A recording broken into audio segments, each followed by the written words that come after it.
नमस्कार. मी भाऊ तोरसेकर. तुम्ही बघत आहात प्रतिपक्ष. मित्रांनो, या मराठा आरक्षण आंदोलनाच्या निमित्ताने मी जितके व्हिडिओ बनवले आणि आज नाही, जरांगे पाटील हा विषय सुरू झाल्यापासून कमीत कमी 40 व्हिडिओ तरी 50 व्हिडिओ तरी मी बनवले असतील. आणि मी पहिल्या दिवसापासून जरांगे पाटील यांचं आंदोलन मराठ्यांचं नुकसान करणार हे सातत्याने सांगत आलेलो आहे. सातत्याने सांगत आलो. आणि मी त्याची तुलना सतत मुंबईमधल्या गिरणी संपाबरोबर केले, जो जवळजवळ 40-42 वर्ष जुना विषय आहे. अर्थात आज जे बोलतोय तेच तेव्हा सुद्धा बोलत होतो आणि तेव्हाही मी पत्रकार होतो. माझं बालपण, जन्म हा मुंबईच्या गिरण गावातला आहे. आसपास सगळी गिरणी कामगारांचीच घरं, कुटुंब, वस्ती होती, माणसं होती. 3-3 पिढ्या आमच्या लालबागच्या चाळीमध्ये, 3-3 पिढ्या गिरणीमध्ये राबलेली माणसं. त्यांची तिसरी पिढी दत्ता सामंतांच्या गिरणी संपामध्ये कशी बर्बाद झाली हे डोळ्याने बघत होतो. आणि त्यांना माझ्या परीने जेवढं समजावता येईल तेवढं समजावत होतो. आणि फक्त मी एकटा समजावत नव्हतो. मला आठवतं की गिरणी मालक हे गिरण्यांची जमीन, गिरण्या बंद करून डेव्हलपरना विकायच्या तयारीत आहेत. त्यामुळे त्यांना गिरण्या बंद करण्याचं निमित्त देऊ नका, अशी अक्षरशः गयावया केल्यासारखं शिवसेना प्रमुख बाळासाहेब ठाकरे तेव्हा बोलत होते 82-83 मध्ये. पण गिरणी कामगार ऐकण्याच्या मनस्थितीत नव्हता. कोण म्हणतो देणार नाही, घेतल्याशिवाय राहणार नाही. दत्ता सामंत यांच्या नेतृत्वाखाली जो बेमुदत संप झाला, त्यानंतर परत गिरण्या सुरू होऊ शकल्या नाहीत आणि 2,60,000 गिरणी कामगार होते. साधारण 2-2.25 लाख कुटुंब होती. बर्बाद झाली, एक पिढी बर्बाद झाली. मीही माझ्या परीने, मला आठवतं मी तेव्हा मुंबई सकाळ, या आत्ता जे सकाळ सगळे एकच करून टाकले, तेव्हा पुणे सकाळ वेगळा आणि मुंबई सकाळ होता. मी मुंबई सकाळमध्ये तेव्हा नोकरी करत होतो पत्रकार म्हणून.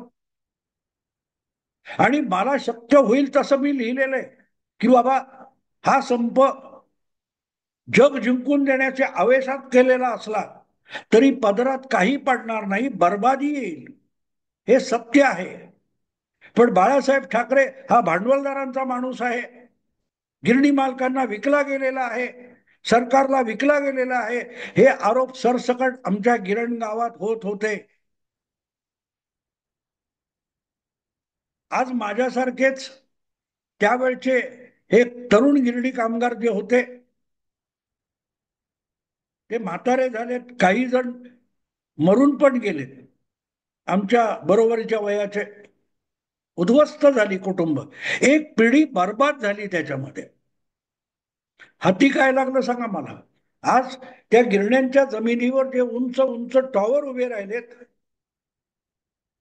त्यापैकी त्या डेव्हलपमेंटमध्ये निदान एक डबल रूमची जागा तरी या गिरणी कामगारांना मिळावी, यासाठी अजूनही गयावया चालू आहेत, हाती काही लागलेली नाही. हे मी एवढ्यासाठी सांगतो आज परत एकदा की त्यावेळेला माझ्या बरोबर अगदी लहानपणी विटी दांडू गोट्या खेळलेली पोरं होती. पतंग पकडायला आम्ही बरोबर धावलेलो होतो. अशी पोरं त्या गिरणी संपाच्या वेळेला आम्ही मोठे झालेलो होतो. मी पत्रकार झालो, ते गिरणी कामगार झालेले होते त्यातले. त्यांनी मला शिव्या घातल्यात, अनेकांनी बोलणं बंद केलं होतं माझ्याशी की हा घातपाती आहे, आपल्या संपाचा विरोधक आहे, गिरणी कामगारांच्या न्याय हक्काचा शत्रू आहे. आणि हे फक्त माझ्या वाट्याला नाही, शिवसेनेच्या वाट्याला आलो. ज्या गिरण गावामध्ये शिवसेना पाय रोवून राजकारणात आणि सार्वजनिक जीवनामध्ये उभी राहिली, तिथे त्या 4-5 वर्षामध्ये शिवसेना भुईसपाट होऊन गेली. अचानक आलेलं दत्ता सामंत नावाचं वादळ इतकं घोंगावत होतं की शिवसेना त्या सगळ्या गिरणगाव पट्ट्यामध्ये, मध्य मुंबईमध्ये संपून गेली. शिवसेना संपली असं म्हटलं जात होतं.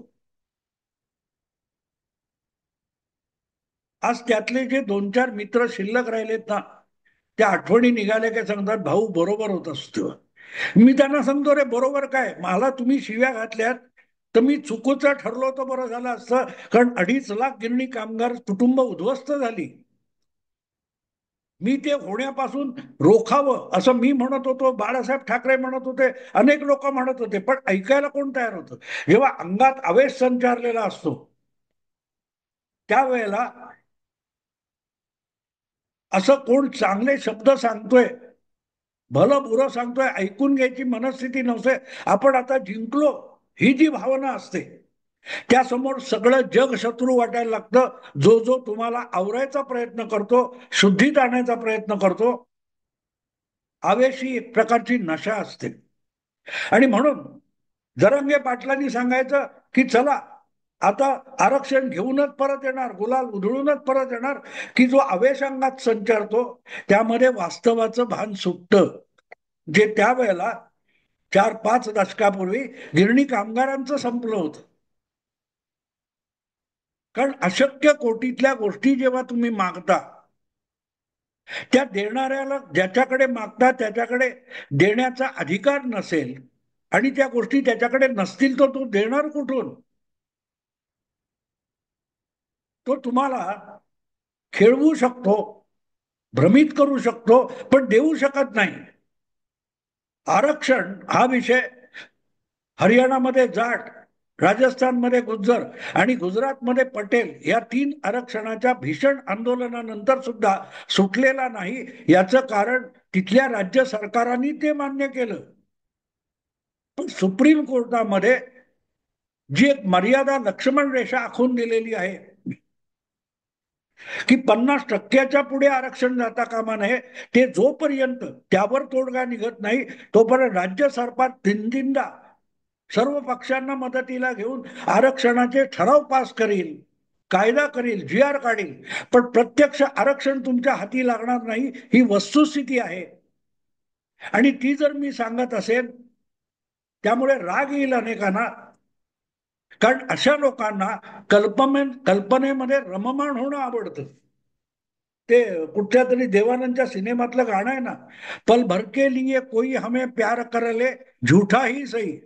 म्हणजे खोटं खोटं का असे ना, आम्हाला जो आनंद झालाय त्यासाठी आमची पाठ थोपटा, खोटं असलं तरी. उद्या नुकसान चालेल, उद्या बर्बाद झालो चालेल, पण आज आम्ही बरोबर आहोत तेवढं कबूल करा. ही ज्यांची अपेक्षा असते ते मला शिव्या घालणार याविषयी माझ्या मनात काडी मात्र शंका नाही. ते मला अपरिचित आहेत. अनेक ठिकाणी मी बघतो कॉमेंट, माझ्याकडे कॉमेंट बंद आहेत, पण मी जिथे जिथे इतर कुठच्या युट्यूबवर असतो तिथे खाली मला शिव्या घालणारे आहेत. हा फडणवीसचा चमचा आहे, हा त्याचा आहे, हा संघाचा आहे, हा ब्राह्मणांचा चाटुकार आहे, हे सगळं बोला. पोटभर शिव्या घाला भाऊ तोरसेकरला. त्यातून तुमचं कल्याण होणार असेल तर अजून रोजच्या रोज शिव्या घाला, माझी काहीही हरकत नाही. पण कमीत कमी तुमचा फायदा होईल, तुमचा लाभ होणार असेल तर जरूर शिव्या घाला. कारण तुम्ही शिव्या घातल्याने माझं कुठलंही नुकसान नाही, माझ्या अंगाला भोकं पडणार नाही. पण जर तुमचा फायदा होणार नसेल आणि खात्रीपूर्वक नुकसान होणार असेल तर मग विचार करा. एवढाच आग्रह आहे. काल परवा माझं त्या जयपूर डायलॉग या याच्यामध्ये युट्यूबवर ओमकार चौधरी आणि संजय दीक्षित बरोबर एका विषयावर आमची चर्चा होती. त्याच्यात हा मराठा आरक्षणाचा विषय निघाला होता. त्यामध्ये मी परत जरांगे पाटील, आरक्षण यातून काहीही साध्य होणार नाही, फक्त येऊन तिथे मुंबईत धुमाकूळ घातलेल्या त्या पोरांच्या आयुष्यामध्ये फक्त भ्रमनिरास येणार. ते आंदोलक नव्हते, ते आंदोलनात नव्हते, ते आंदोलनच नव्हतं, ही माझी भूमिका मी मांडली. आणि मला गंमत वाटली, तिथे सुद्धा काही जणांनी येऊन मला शिव्या घातल्या, हरकत नाही, पण तिथे शिव्या घालायच्या संधी त्यांनी शोधली. मला वाटतं एवढे प्रयास भाऊ तोरशेकर कुठे बोलतो तिथे जाऊन त्याला शिव्या घालायच्या, एवढे प्रयास मराठा आरक्षणाविषयी जी कायदेशीर वैधानिक परिस्थिती आहे तिकडे लक्ष दिलं तर मला वाटतं अधिक लाभदायक ठरेल. मला शिव्या घालून तुम्हाला आरक्षण मिळणार नाही कोर्ट देणार नाही किंवा विधानसभा आणि कायद्यातून मिळणार नाही. ठीक आहे, मराठ्याचा अभिमान म्हणून भाऊला शिव्या घातल्या, त्याच्यावर लेबल लावली, RSS आहे, देवेंद्रचा चमचा आहे, ब्राह्मण आहे, जे काही असेल ते करा, पण तुमचा लाभ आहे का याचा विचार करा. थांबलात, सावध झालात आणि वेळीच आंदोलनाची दिशा आणि भूमिका बदलली तर कदाचित विधायक मार्गाकडे जाऊन कुठचा तरी काहीतरी फायदा पोहोचेल. जे आधीपासून तुम्हाला चढवत होते, मीडियामध्ये तर काय आरत्या उवळल्या जात होत्या, पण तेव्हाही मी ठाम होतो. मी माझ्या धक्केबुक्क्या जुना वेगळा चॅनेल आहे, त्याच्यामध्ये जुने व्हिडिओ मुद्दाम टाकलेले आहेत. मी आज नाही बोलत आहे, 1.5 वर्षापूर्वीचे जरांगे आणि मराठा आरक्षण आंदोलनाविषयीचे माझे विषय आहेत, ते परत एकदा धक्केबुक्केवर टाकले, ते बघा. 1.5 वर्षापासून मी त्याच एका भूमिकेत आहे. मी मराठा आरक्षणाचा विरोधक नाही, मी समर्थक आहे. याचं कारण, मी खेड्यापाड्यात फिरताना दलित आणि गरीब अवस्थेतल्या, पिछड्या समाजापेक्षाही वाईट अवस्थेतले मराठे बघितलेले. मराठ्यांची दुर्दशा कुठे आहे याच्यावर चर्चा होत नाही, आरक्षणावर डंका पिटला जातो.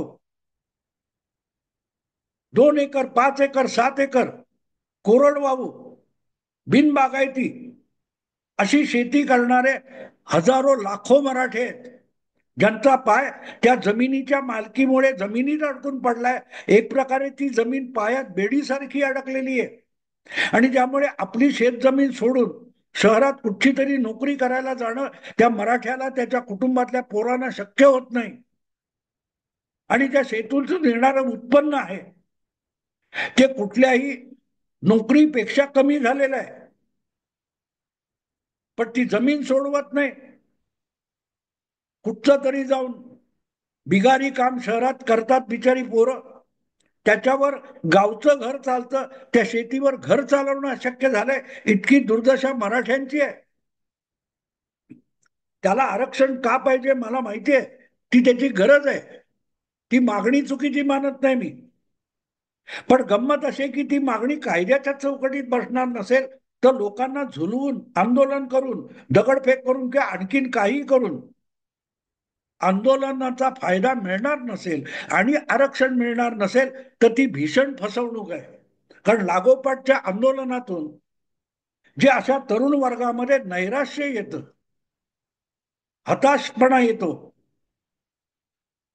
त्यातून त्याची लढण्याची इच्छाशक्ती पण मरून जाते. शालिनीताई पाटील किंवा अण्णा साहेब पाटील यांनी सगळ्यात पहिल्यांदा मागण्या केल्या, ते बिचारे थकून गेले. अण्णासाहेबांनी तो आत्महत्या केली. शालिनीबाईंचं वय झालेलं आहे. पण ज्या वेळेला देवेंद्र फडणवीस किंवा कोण बामण मुख्यमंत्री नव्हता आणि चक्क मराठेच मुख्यमंत्री होते आणि सगळे मंत्री होते, मराठ्यांच्याच हातात दीर्घकाळ सत्ता होती, त्यावेळेला अण्णासाहेब पाटील आणि तुमचे शालिनीताई पाटील यांनी आरक्षणाच्या मागण्या केल्या. त्या झिडकारणारे सुद्धा मराठा नेते, मुख्यमंत्री आणि मंत्री होते. आज जरांगे पाटलांचं कौतुक करणाऱ्या किती लोकांना अण्णासाहेब पाटील आठवतात, शालिनीताई पाटील आठवतात. मग जेव्हा त्यांनी शालिनीताई किंवा पाटलांना, अण्णासाहेब पाटलांना झिडकारलं होतं, तेव्हा तुमचा आवेश कुठे गेला होता? तेव्हा एक मराठा, एकच मराठा होता. आज एक मराठा आणि लाख मराठा झाला.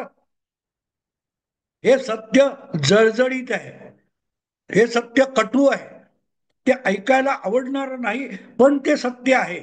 आणि ते स्वीकारलं नाही तर भ्रम आणि अर्धसत्य याच्या बळावर मोठमोठे टॉवर, इमले उभे करता येतील, पण ते टिकणारे नसतात. जसे दत्ता सामंतांनी मागण्यांचे मारलेले इमले होते, ते गिरणी कामगारांना मिळू शकले नाहीत आणि ते उद्ध्वस्त होऊन गेले. जरांगे पाटील त्याच दिशेने चाललेलं आंदोलन आहे. आवेश, आवेश, आवेश.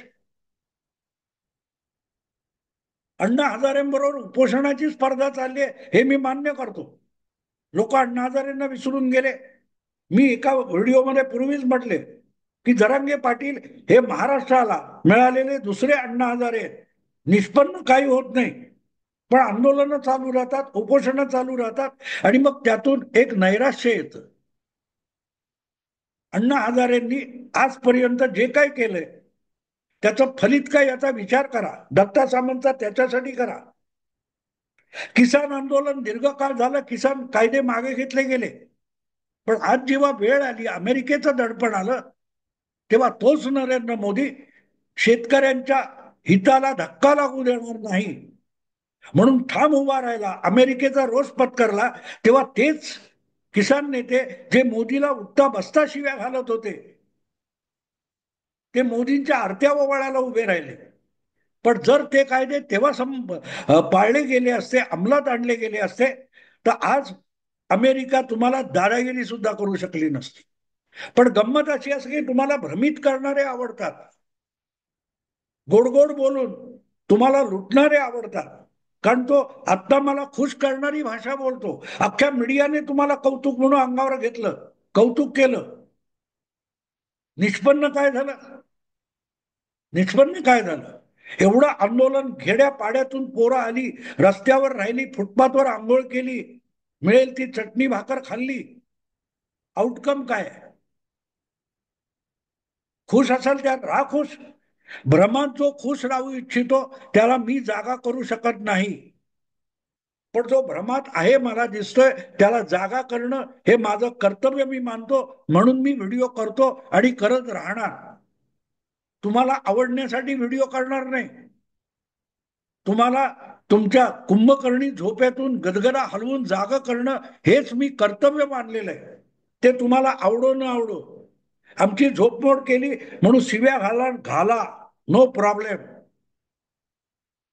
50 वर्षाची 55 वर्षाची पत्रकारिता करताना सतत भ्रमामध्ये जगणाऱ्यांना जाग करणं हे मी कर्तव्य मानलेलं आहे. आणि मला कळतंय आज की मराठा आंदोलन, ते आंदोलक प्रामाणिक असतील, त्यांच्या भावना प्रामाणिक असतील, त्यांनी केलेली मागणी देखील योग्य असेल, पण ती पूर्ण होणार नसेल तर त्यासाठी आपली सगळी शक्ती झोकून देणं, त्या सदिच्छा सगळ्या त्या होम हवनात टाकल्यासारख्या त्या आंदोलनात टाकणं म्हणजे पुढच्या संघर्ष आणि आंदोलनाची सगळी शक्ती नासाडी करण्यासारखी आहे. जुगारामध्ये असले नसलेले पैसे लावून टाकले आणि दिवाळखोर झाल्यानंतर दोन वेळचे घास कसे खाणार ही अवस्था येते. तशी या आंदोलनाची अवस्था होऊ नये हे मी पहिल्यापासून सांगत आलेलो आहे, आज सांगतो असं नाहीये. त्यामुळे मला शिव्या घातल्यास हरकत नाही. तेव्हा शशिकांत शिंदे तुमच्यासाठी आले होते, राजेश टोपे होते, ती सगळी मंडळी आत्ता कुठे आहेत? 1.5 वर्षापूर्वी होती ती.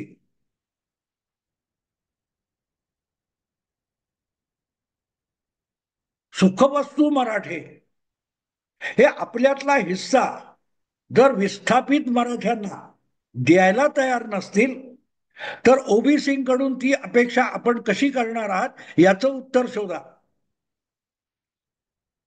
महाराष्ट्रामध्ये जितक्या खाजगी शिक्षण संस्था आणि शिक्षण सम्राट तयार झालेत त्यामध्ये 60-70% मराठेच आहेत.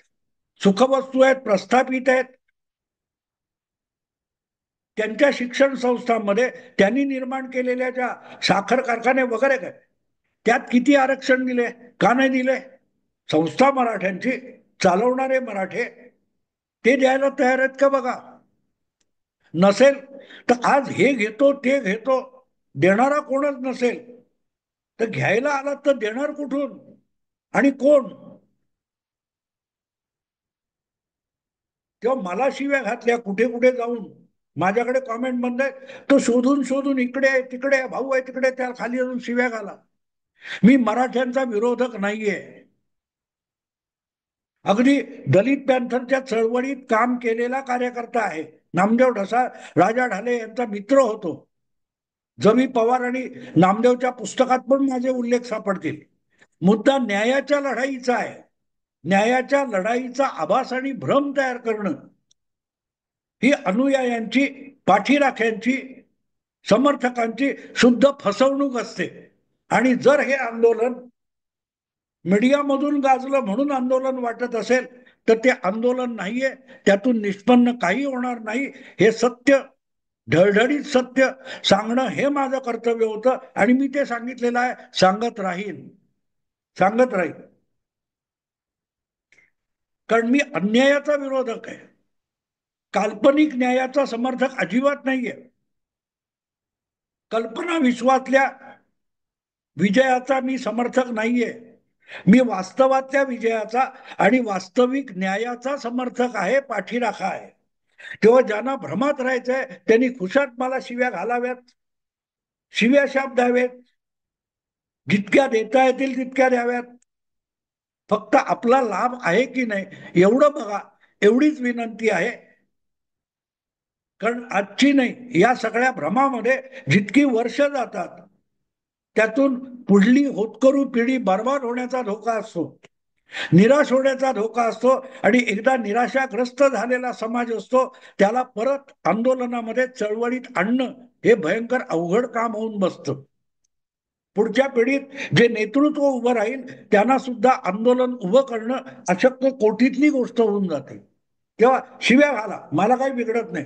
कारण मी जे मला सत्य वाटलेलं आहे आणि दिसलेलं आहे किंवा जो माझा अनुभव सांगतो त्यानुसार सुप्तावस्थेत गेलेल्या आणि जोशामध्ये होश विसरलेल्या मराठ्यांना जागवणं हे माझं कर्तव्य आहे. आणि मी परत एकदा सांगतो, जरांगे पाटील यांच्यासारखं उथळ नेतृत्व या आंदोलनाला कुठल्याही वाटेवर यशाकडे घेऊन जाऊ शकत नाही. आत्ता इथेच थांबतो. आवडलं लाईक करा, शेअर करा आणि प्रतिपक्षाला सबस्क्राईब करा. नमस्कार.